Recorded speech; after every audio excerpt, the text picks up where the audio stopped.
Thanks for watching Community Update for Friday, February 28th. I'm Steve Erickson. Precinct caucuses were held statewide on Tuesday, and turnout was extremely low in Coon Rapids. Caucuses are run by Minnesota's political parties.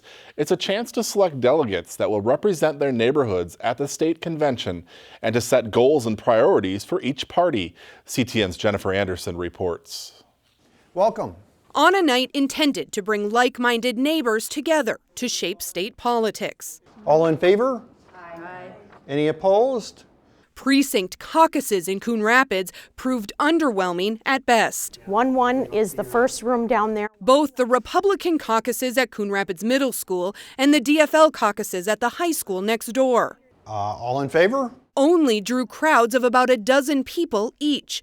Organizers on both sides expressed concern. And I'm afraid it's going to die from lack of oxygen. There's not enough life being breathed in at this level, and eventually it'll just dry up and go away. And then we've kind of lost the place where we can have our voice heard, and we don't want that. People who are frustrated by the system feel like their voice can't be heard. Well, if you didn't come to a precinct caucus, you're probably right. Those that did attend discussed issues they would like their party to support and selected delegates to go to the state conventions. We had the ability to elect 14 delegates for our local unit here tonight. There weren't 14 people here, so there's many voices that could have been heard that represented this local unit that won't be heard. New this year for Minnesotans is the presidential nomination primary. Voters will choose their party's presidential candidate at the polls on Super Tuesday instead of during these caucuses a week earlier. I think it's very confusing for people. It's like, why would I go to this? If I'm going to go next week, I'll just go vote, or I voted early, so I don't need to come here too. But this is more of a connection with your neighborhoods, with your precincts. Participants hope this grassroots level of democracy can withstand the low turnout. You get the government, you get the society that you put energy into. For Community Update, I'm Jennifer Anderson. The resolutions passed at the caucus meetings now head to the state conventions, where party committees will decide which issues become part of each party's platform. Voters in Minnesota will head to the polls next week for Super Tuesday. Republicans get one ballot. Democrats will get another, in which they'll choose which Democratic presidential candidate they support. Polls are open from 7 a.m. to 8 p.m. To find out where to vote, log on to the Secretary of State's website. The mental health needs of students will be a topic of discussion at a community event next week. The Mental Health Forum will take place Monday, March 2nd at 7 p.m. at the Anoka Hennepin Educational Service Center on Ferry Street in Anoka. The event is free and open to the public. A nationally recognized mental health advocate is the featured speaker. After the forum, attendees will be able to visit resource tables and ask questions of mental health professionals. More good news this week for the state budget. On Thursday, Minnesota Management and Budget announced a more than $1.5 billion surplus for the 2020-2021 biennium. That's up $181 million from the estimate back in November.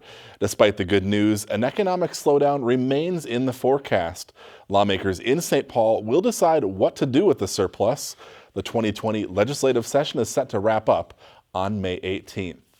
The city honored its volunteers at a commission appreciation dinner on Thursday night. The annual event recognizes the work the volunteers do on 9 different advisory boards and commissions. Those members provide input and recommendations to the city council on various issues. 3 volunteers have each served for 28 years. Quite the dedication. If you'd like to volunteer, there are currently several openings on various commissions. Log on to the city's website at coonrapidsmn.gov for an application. A new Parks and Recreation brochure is out. The new brochure should have arrived in your mailbox in the last week. It's filled with lots of good information on spring and summer classes going on in the community for youth, adults, and seniors. New this year, you'll find details on the Skyhawk Sports Camp, which is taking place at Riverwind Park. You can also download the Parks and Rec brochure on the city's websites. As the temperatures start to rise, those with a green thumb will be soon itching to get back in the garden. Starting March 1st, the community gardens off 121st Avenue will be accepting reservations from new Coon Rapids resident gardeners. Garden plots are available in 2 different sizes with water accessibility. To reserve a plot, log on to the city's website and visit Class Sign Up for instructions on how to make your reservation and pay online. The community gardens are located next to Fire Station 2. Before we go today, we want to give a special shout out to the Anoka Mustangs Adapted Floor Hockey CI team. This is video from a game earlier this year, but the team closed out the regular season this past Monday with another win, making them undefeated in all 11 games. They now go on to the state tournament as the #1 seed. The tournament takes place March 13th and 14th at Bloomington Jefferson High School, and we wish them all the best at state. All right, that's going to bring us to the end of this week's show. Enjoy the warm-up this weekend, and we'll see you back here again next week.